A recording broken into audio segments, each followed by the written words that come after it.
Assalamualaikum warahmatullahi wabarakatuh. Ya, kembali lagi bersama saya Ibu Siti Ramsyah Aini Ritonga, Guru Bidang Studi Ekonomi SMA Islam An-Nizam Medan. Hari ini kembali lagi di video pembelajaran Ekonomi Gampang. Baik, hari ini kita mau ngebahas soal tentang bagaimana perhitungan pajak bumi dan bangunan. Jadi ini ada sebuah kasus ya, bahwa WPPTA memiliki tanah di daerah Pasar Minggu, Jakarta Selatan seluas 1000 meter kuadrat dengan NJOP tahun 2001-nya sebesar 12 juta atau nilai jual objek pajak. Jadi dikirakan itu tanahnya per meter 12 juta per meter. Nah, di atas tanah tersebut didirikan bangunan kantor satu lantai seluas 800 meter kuadrat dengan NJOP nilai jual objek pajak tahun 2001-nya sebesar 4 juta per meter kuadrat. Maka berdasarkan data objek pajak tersebut, perhitungan pajak bumi dan bangunan terutang tahun 2001 ya, tahun 2001 ialah, nah, yang pertama yang mau kita hitung adalah berapa nilai jual objek pajak keseluruhannya ya, baik itu bumi dan bangunan. Diketahui bahwa ada tanah, berarti kita situ ada buminya seluas 1000 meter kuadrat dan nilainya per meternya senilai 12 juta. Maka kalau 1000 meter nilainya senilai 12 miliar. Pernah lihat uang 12 miliar? Enggak ya, sama kita ya. Nah, selanjutnya ada katanya bangunan.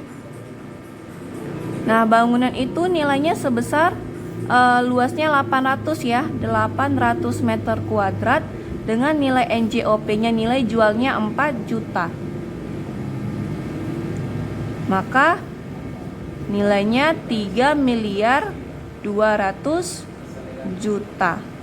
Total NJOP-nya kita jumlahkan ya, maka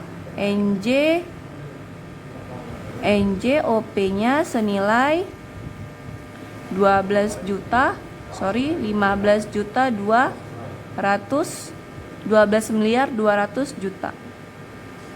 Sudah dapat NJOP-nya, selanjutnya NJOP TKP atau nilai jual objek pajak tidak kena pajak. Itu ditentukan bahwa sebesar 24 juta. Kita kurangin ya. Jadi ada nilai dari tanah dan bumi dan bangunan itu nggak semuanya dikenakan pajak. Jadi ada nilai tidak kena pajaknya, ketentuannya 24 juta. Maka kita kurangi 10 kurang 4 6, 9 kurang 2 7, tinggal 1, 15 miliar 176 juta. Nah, ini kan lebih dari 1 miliar. Maka kalau lebih dari 1 miliar kena tarif 40% pajaknya. Maka NJKP nilai jual kena pajak, nilai jual kena pajak sama dengan 40% dikali 15 miliar 176 juta.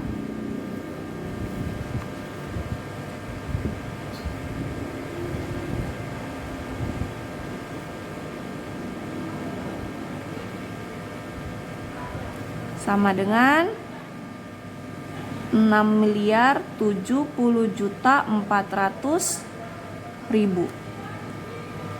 Selanjutnya maka PBB terutangnya sama ya, tarifnya tarif tetap 0,5%. Berarti 0,5% dikali 6 miliar 70 juta 400 ribu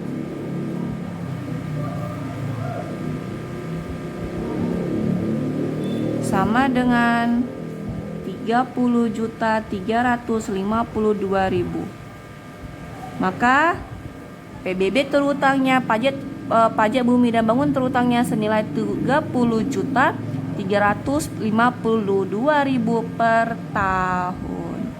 Ya, jadi kalau misalnya di soal itu biasanya NJOP TKP-nya diketahui nih, ditentukan ya. Kadang 24 juta tergantung soal juga. Jadi tinggal kita kurangkan NJOP-nya dikurang yang tidak kena pajak berapa. Maka kalau dia lebih dari 1 miliar kenakan tarif 40%, Tapi kalau di bawah 1 miliar kita kenakan tarif 20%. Soalnya PBB terutangnya kita kenakan 0,5%. Saya. Oke, baik, kita masuk ke soal nomor 2 tentang menghitung pajak penghasilan ya. Kita pakai PPH 21. Soalnya Budi Karyanto, pegawai pada perusahaan PT Chandra Kirana, menikah tanpa anak, memperoleh gaji sebulan 6 juta. PT Chandra Kirana mengikuti program Jam Sostek. Ya, ini berupa premi itu asuransi ya.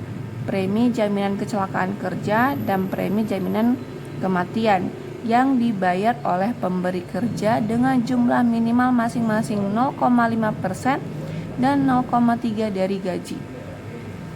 Nah, PT Chandra Kirana menanggung iuran jaminan hari tua sebesar 3,7%.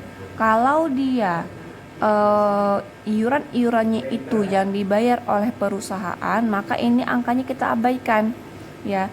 Dalam menghitung nanti berapa penghasilan bersihnya, itu nggak termasuk pengurangannya dari yang ditanggung oleh PT Chandra, tapi kita hanya yang menghitung yang ditanggung oleh si wajib pajaknya aja, si Budi Karyanto. Nah, ya kan, jadi si PT Chandra Kirana ini menanggung iuran jaminan hari tua setiap bulan sebesar 3,7% dari gaji, dan sedangkan Budi Karyanto membayar iuran jaminan hari tuanya 2% dari gaji setiap bulan. Nah, ini aja yang kita masukkan. Samping itu, PT Chandra Kirana juga mengikuti program pensiun untuk pegawainya. PT Chandra Kirana membayar iuran pensiun untuk Budi Karyanto ke dana pensiun yang pendiriannya telah disahkan oleh Menteri Keuangan setiap bulan 100.000. Nah, karena dibayarnya oleh PT Chandra, maka nggak kita masukkan. Kita hanya memasukkan yang dibayar oleh si wajib pajak. Sedangkan Budi Karyanto membayar iuran pensiun sebesar 50.000. Pada bulan Juli 2016, Budi Karyanto hanya menerima pembayaran berupa gaji. Maka kita hitung perhitungan PPH-nya. Nah, kita buat dulu yuk. Yang pertama ada gajinya sebesar 6 juta.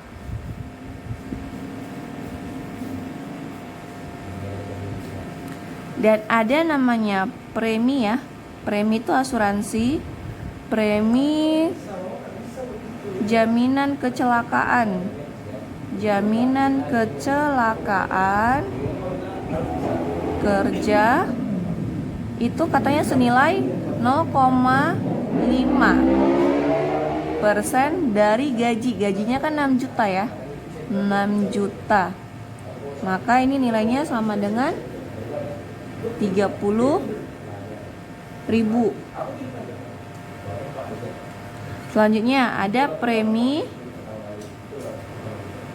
jaminan kematian. Katanya berapa? 0,3 dari gaji ya, 0,3% dari gajinya 6 juta. Maka per bulan dia bayarnya 18.000. Maka penghasilan kita jumlahkan ya. Penghasilan bruto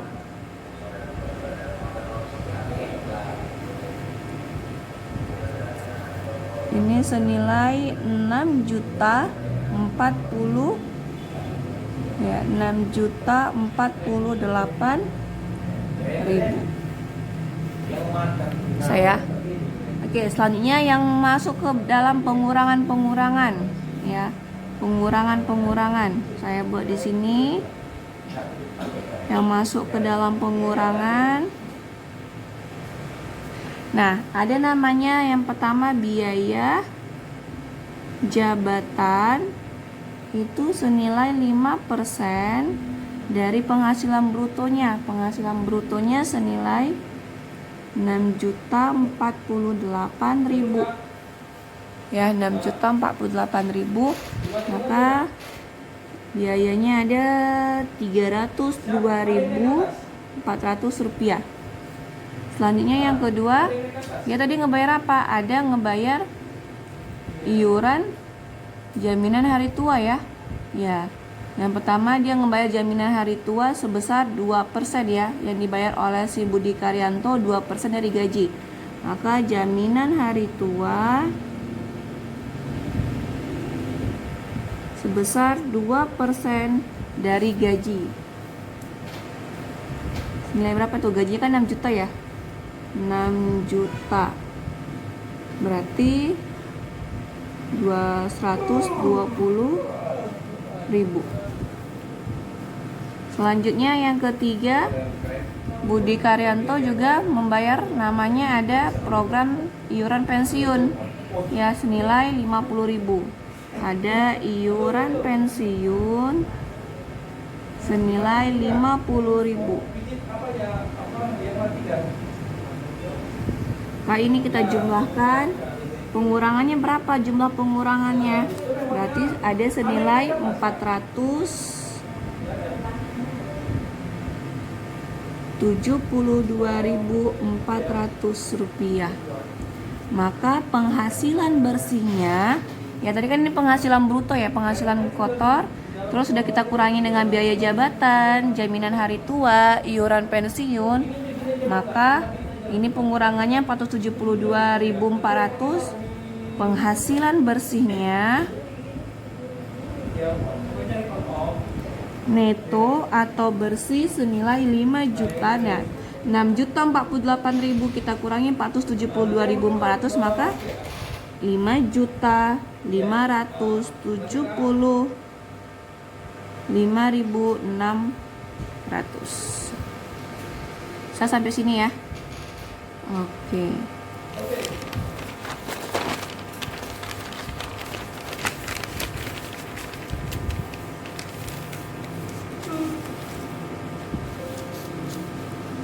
Kita sudah tahu ya penghasilan bersihnya. Maka dari penghasilan itu kan penghasilan bersihnya per tahun. Per bulan ya. Penghasilan bersih per bulan. Oke, kita buat lagi di sini lanjutannya. Tadi ada penghasilan bersih per bulan senilai 5.575.600 rupiah. Maka kalau kita menghitung PPh, kita harus per tahun berapa? Berarti kali 12 ya. Karena nanti PTKP-nya itu untuk 1 tahun. Maka penghasilan bersih per tahun sama dengan 12 bulan dikali 5.575.600 sama dengan nilainya 66.907.200. Nah, yuk.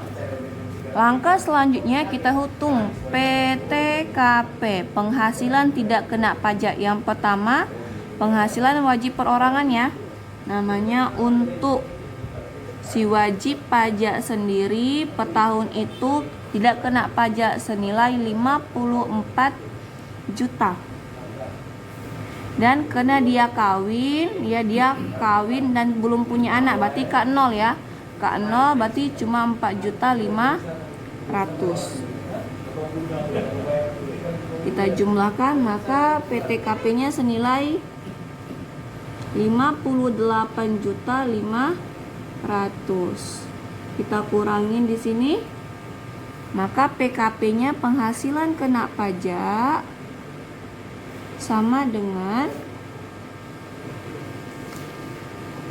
8.407.200. Nah, ya inilah yang mau kita cari tarifnya ya, tarifnya. Maka PPh terutangnya kita pakai yang 5% aja karena dia cuma 8 juta. Itu ya. Jadi kalau orang tua kamu punya gaji 5 juta, 6 juta, jadi sebenarnya tarif penghasilan itu nggak banyak-banyak ya, karena yang dikenakan itu cuma 8 juta per tahun. Nah, yuk Selanjutnya PPh terutangnya kita pakai yang 5% ya. Maka tarifnya yang 5% dikali 8.407.200 sama dengan 420.350. Ya, ini kita bulatkan dulu ya, dibulatkan. Yang 200.000-nya kita hilangkan aja, dibulatkan jadi 8.407.000. Oke, ini per tahun. Karena si Budi Karyanto itu dia penerimaan gajinya per bulan, maka pemotongan pajaknya per bulan. Maka kita hitung berapa PPh terutang per bulan. Maka dari 420.350 rupiah kita bagi 12 bulan, maka per bulan pajaknya senilai 35.029,16 rupiah. Maka kalau kita dibulatkan PPh terutangnya per bulan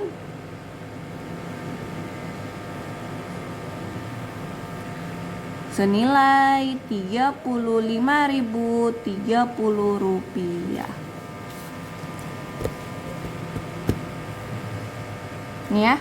Jadi untuk mencari ini, pertama kita cari dulu penghasilan brutonya. Kalau ada dia menerima iuran kesehatan dan jaminan tua, itu kita tambahkan. Selanjutnya kita kurangkan dengan dia bayar pensiun ya, bayar pensiun, jaminan hari tua.